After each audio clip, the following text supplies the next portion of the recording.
What I'd like to do is start where I left off on Tuesday, and that was within the digital storytelling process.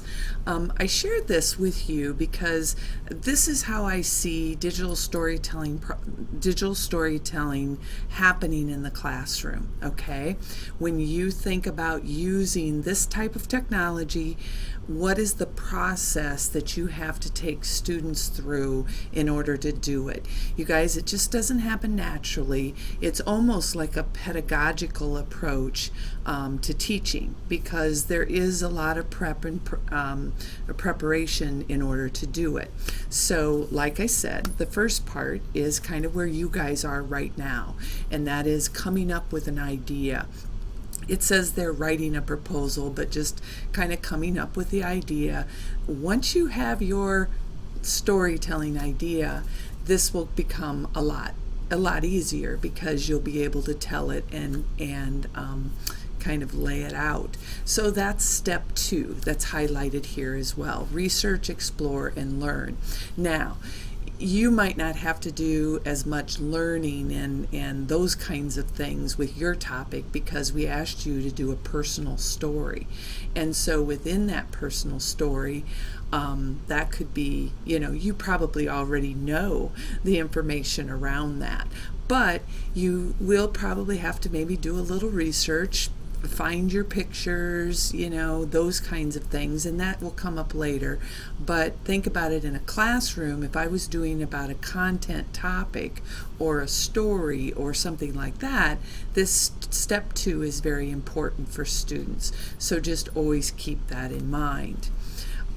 Next is step 3. Now, you guys, what I'm going to say with this one is that it is optional.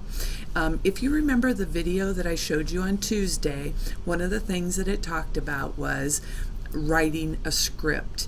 And that was when they went to a note card, and basically in that movie they talked about writing the script out exactly as you would see it. Think of a movie star or an actor or whatever, and they are given a script to read and memorize. You don't have to memorize yours, obviously, but it's literally writing out what you're going to say.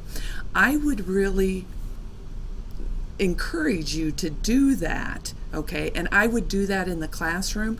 We're just kind of compressing this for you so that trying to make the steps a little bit easier, and as adults, I think you'll be able to handle that, obviously. But with kids, I think this is a step that you would want. So all it is the written word. And the interesting thing that they said about the note cards was, if you fill up the front and the back of a note card, you probably have told your digital story. Digital stories are about economy, and that is like the length. And your requirement for us is 1 to 2 minutes. The video that I showed you on Tuesday, they said more like 3 to 5, I think.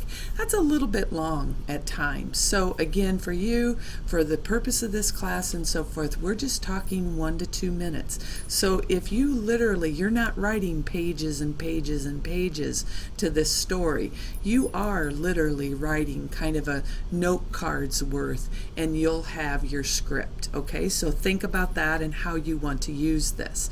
Now, the 4th step is what we want to focus on. And you guys, this is what you have to have, what I'm going to say, almost a final draft when you go to lab next week. So this puts pressure on our Monday people, okay? So Uzlam will probably be a little bit, she wants to be able to look at your idea and give you feedback and so forth. But keep in mind that we really do want to kind of see what your story looks like. But the good thing is you can get it started, you can get it working on it, and it will, it should work very, very well. So the storyboard or plan. So what are we asking for, and what does that look like? Okay, just so that you know, this might be covered up a little bit because of the video, but it's the digital story rubric. So have a look in our Blackboard, look at the rubric, and notice that during what we call the pre-production stage. What do you have to do before you even touch the computer?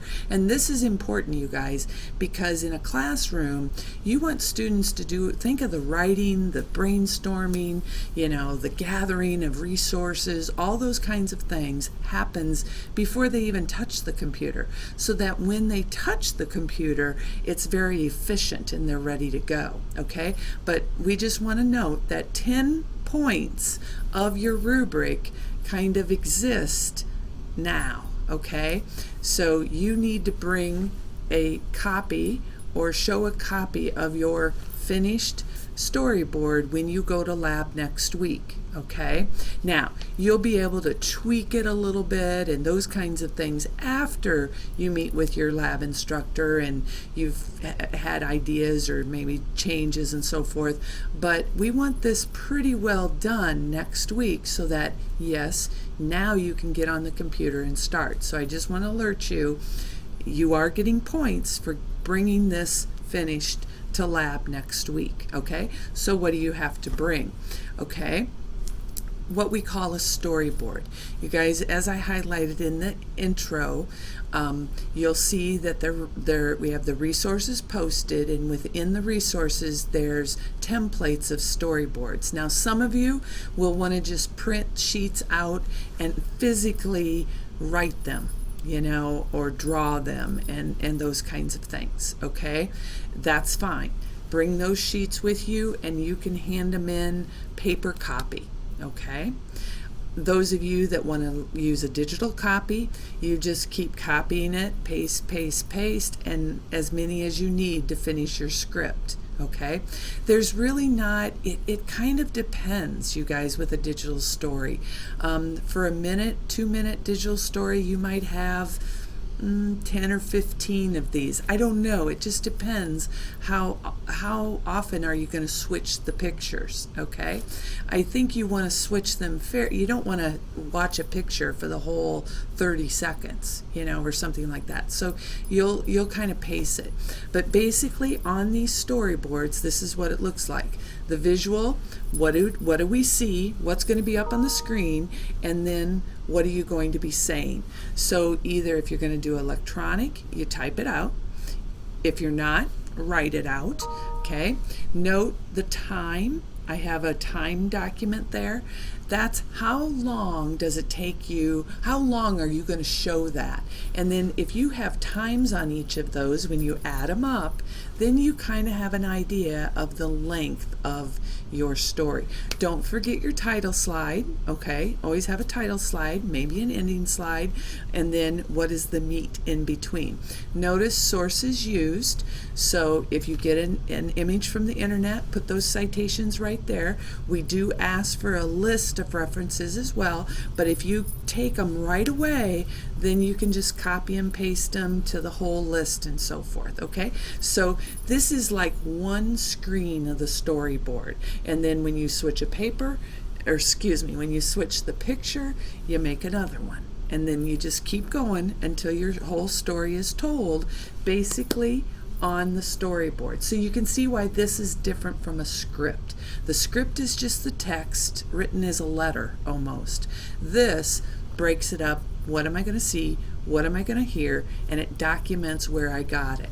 If you use your own pictures, please put right on here, personal pictures used, no copyright necessary, or something like that, okay? So then we know you're okay. You're using pictures that you're allowed to use, okay? If you use a song, what you hear, you might put in the background, such and such a song, and then cite it. Cite the song like you would in APA format. So there's a lot of different things going on here. So you have to think about it. I will say too, you do not have to use music. It's not required, okay? You do have to narrate. You just can't, you do have to narrate, but you do not have to include any other music if you do not want to. So what does this look like kind of in real time, okay? If you remember this movie, I'm not going to play it all, but it's the World War II rationing. You guys watched it before. I'll just play a little bit of it. World War II Rationing by Joni Jackson. II was entering its second year, and I was beginning high school. Supplies were very short in America because so many of them were being used to make supplies for the soldiers in the war. Rations were given to So us as during you the see crisis this as going, well, every because time there she was short switches supply the and high picture, demand for it's almost like everything. now I have a new frame on my storyboard. Supplies such as Okay, sugar, so Kleenex, every time nylon this is hose, switching, Kleenex, and you'll gasoline, also rubber, notice, are I just a think few of the items that were this one is about 3 minutes Many long, or a everyday little items bit such as longer bread, than that. stews, and gasoline were So it's rationed every plenty 2 or 3 long, weeks. but it's a My good family had a hard story. time Okay, eating 2 weeks. this story we approach this one different than the assignment that we're doing.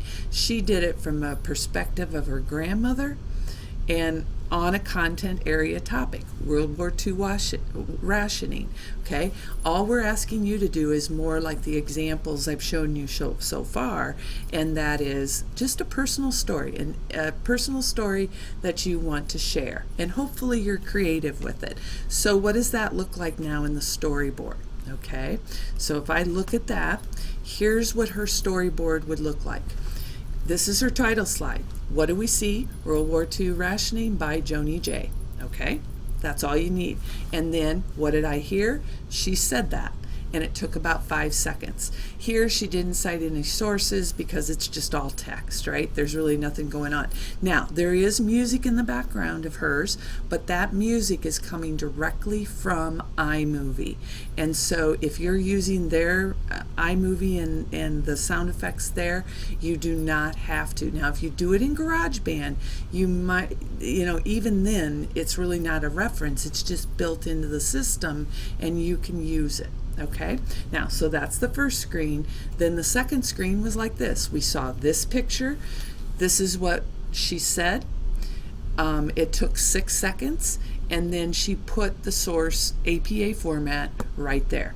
She got this image from the internet and was recorded as such. Okay, so you just keep doing that for your entire story. So yes, you guys, it does take some time. Again, we want it as finished as possible when you come to lab next week. Okay, so those of you that have a later lab have a little bit of an advantage. Probably you have a little bit more time to think about this, but I think once you get rolling on it, it will be easier. But you just keep continuing and building those screens. Okay, so what that gets you to is really step 5, where really while you're doing the storyboard and plan, you also have to kind of gather or create images, create the audio, do the video. You're kind of gathering. You're not creating yet because you're not putting it in your digital story. However, if you come to lab prepared like this, you can start your movie next week. Okay,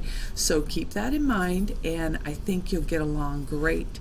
So this is where we want you to be during next lab. Okay, don't come to lab thinking that you have time to write the storyboard. You probably don't. You might be able to put some finishing touches on it, but you won't be able to probably do the whole thing because your lab instructors will keep moving you on.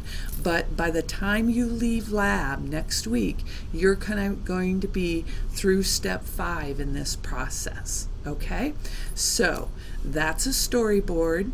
Very important. Even if I do it with young children, it's very, very helpful if they plan this process out before they ever touch the computer. Okay, so now just go to your next step in the class. Thanks.